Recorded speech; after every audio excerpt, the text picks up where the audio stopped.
Et salut tout le monde, bienvenue sur ma chaîne Lorenzo High Tech. Aujourd'hui on va parler des nouveaux smartphones de la marque Wiko. Et oui, ils ont sorti deux nouveaux modèles, mais avant de commencer cette vidéo, si tu n'es toujours pas abonné à ma page Instagram et à ma chaîne YouTube, abonne-toi. Du coup, je vous apprends rien, je pense que vous le savez bien, le coronavirus en ce moment prend du terrain et du coup malheureusement, le grand festival de l'high tech, le Mobile World Congress, et du coup il a été annulé pour cause de ce virus. Et donc du coup, toutes les marques font des annonces maintenant des nouvelles technologies, de leurs nouveaux smartphones, comme il n'y a pas ce festival, et du coup il y a pas mal de choses qui ont été avancées, dont ces deux nouveaux smartphones de la marque Wiko. Du coup, Wiko a sorti deux modèles, le View 4 Lite où on est au prix de 169 € et le Wiko View 4 où on est à 200 €. Il y a quelques petites différences, on va parler maintenant des caractéristiques. Du coup, les deux smartphones ont deux designs identiques, rien ne change. Les premières caractéristiques, au niveau de l'écran, on est sur deux tailles identiques, 6,52 pouces avec une technologie LCD, donc ce qui est tout à fait normal.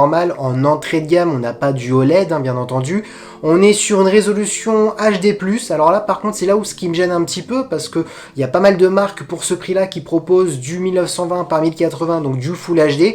Alors après, on peut le comprendre, parce que les caractéristiques ensuite que je vais vous citer sont intéressantes et ça peut les compenser. Du coup, pas de différence en termes de design. On est sur un écran pas vraiment borderless, avec quand même des bordures autour, mais sur un design classique. On voit une petite encoche, et dans cette petite encoche, on a une caméra frontale qui est de 5 millions de pixels pour la version Lite et du 8 millions de pixels pour la version normale. Et là, peut-être vous allez vous dire, oh, c'est pas grave, la caméra frontale, c'est pas vraiment ce que j'utilise en priorité. Et détrompez-vous, pour ce smartphone, oui, vous allez vraiment l'utiliser. Pourquoi? On est bien sur le tout premier smartphone, je pense, qui va exister au monde, à ne plus avoir de capteur d'empreinte, soit sous l'écran, soit au dos du smartphone. Donc du coup, pour déverrouiller votre smartphone, vous aurez besoin, soit vous faites un petit code à 4 chiffres sur l'écran, soit vous déverrouillez votre smartphone avec votre visage, bien entendu. C'est du déverrouillage 2D, donc c'est pas vraiment sécurisé comme certains smartphones où on déverrouille avec du 3D. Pourquoi? Wiko, alors je pense que c'est un côté marketing. Ils ont dit qu'il y avait très peu de personnes qui utilisaient le déverrouillage par empreinte digitale que avec la caméra, donc du coup c'est pour ça qu'ils en ont pas mis. Moi je pense plutôt que c'était pour le coup, pour baisser le prix du smartphone. Parlons maintenant de performance. Alors vous vous doutez bien qu'on est sur un smartphone d'entrée de gamme, donc du coup il n'aura pas les derniers processeurs.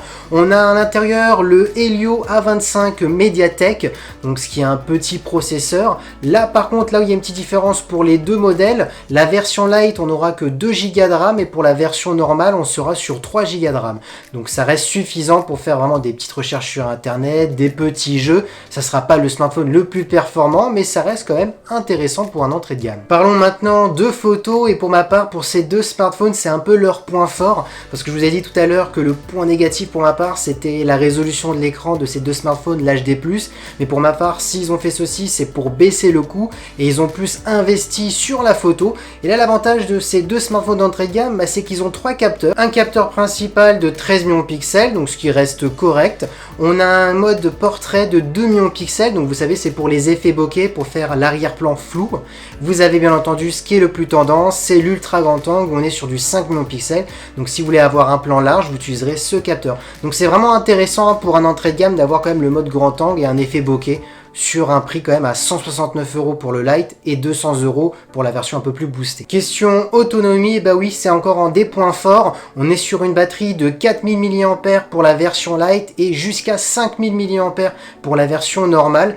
Donc là, Wiko annonce 2 jours avec la version Lite et 3 jours pour la version normale. Je les crois, parce que comme ils ont une résolution basse, on est sur de la HD+, ça consomme beaucoup moins qu'un écran Full HD+, voire Quad HD. Donc je pense que oui, on doit bien tenir 2 à 3 jours avec ces deux smartphones. Du coup, si je dois citer les points positifs et les points négatifs de smartphone, commençons par les points négatifs.